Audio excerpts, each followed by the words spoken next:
ناظرین، آج کی ویڈیو میں خوش آمدید۔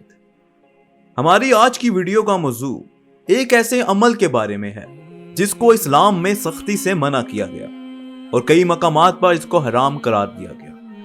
آج کی ویڈیو میں ہم قرآن اور حدیث کی روشنی میں اس عمل کے بارے میں جانیں گے۔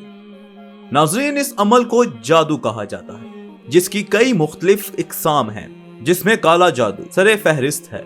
اس کے ساتھ ساتھ مختلف عملیات، غیب کے علم کے ہونے کا دعوے دار ہونا اور نجومیوں کی مستقبل کی پیشن گوئیوں کا جھوٹ بھی شامل ہے۔ ناظرین، دور حاضر میں جھاڑ پھونک کرنے والے کثرت سے پائے جاتے ہیں جو طب کا دعویٰ کرتے ہیں اور جادو اور کہانت کے ذریعے بیماریوں کا علاج کرتے ہیں۔ یہ لوگ بعض ممالک میں پھیلے ہوئے ہیں اور سادہ لوگ عوام کو دھوکہ دیتے ہیں۔ ان حالات کے پیش نظر اللہ اور اس کے بندوں کی خیر خواہی کے لیے میں نے چاہا کہ اسلام اور مسلمانوں کے اوپر اس طریقہ کار سے جو عظیم خطرہ لاحق ہے اسے بیان کروں، کیونکہ اس طریقہ کار میں غیر اللہ سے تعلق اور اللہ کے رسول صلی اللہ علیہ وآلہ وسلم کے حکم کی مخالفت ہے۔ ناظرین، ہمیں ہمیشہ اللہ تعالیٰ سے مدد مانگنی چاہیے۔ اسی لیے میں کہتا ہوں کہ بیماری کا علاج متفقہ طور پر جائز ہے۔ مسلمانوں کو چاہیے کہ وہ باطنی امراض یا سرجری اور اعصابی امراض وغیرہ کے ماہر ڈاکٹروں کے پاس جا کر اپنے امراض کی تشخیص کرائیں تاکہ وہ علم طب کے مطابق مناسب و شرعی طور پر جائز دوا سے اس کا علاج کرائیں، کیونکہ یہ ضروری اسباب ہیں جن کا سہارا لینا اللہ پر توکل کے منافی نہیں۔ بے شک اللہ تعالیٰ نے بیماری پیدا کی ہے اور اس کے ساتھ ساتھ اس کی دوا بھی بنائی ہے، جسے جاننے والے جانتے ہیں اور نہ جاننے والے نہیں جانتے۔ اللہ سبحانہ و تعالیٰ نے اس چیز یعنی جادو وغیرہ میں اپنے بندوں کے لیے شفا نہیں رکھی اور اسے انسانوں کے اوپر حرام کیا ہے۔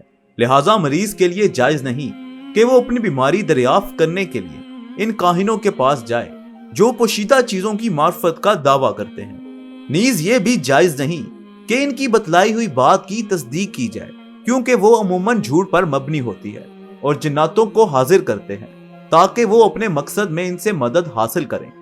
ناظرین، ان کا معاملہ کفر و ضلالت پر مبنی ہے کیونکہ یہ امور غیب کا دعویٰ کرتے ہیں۔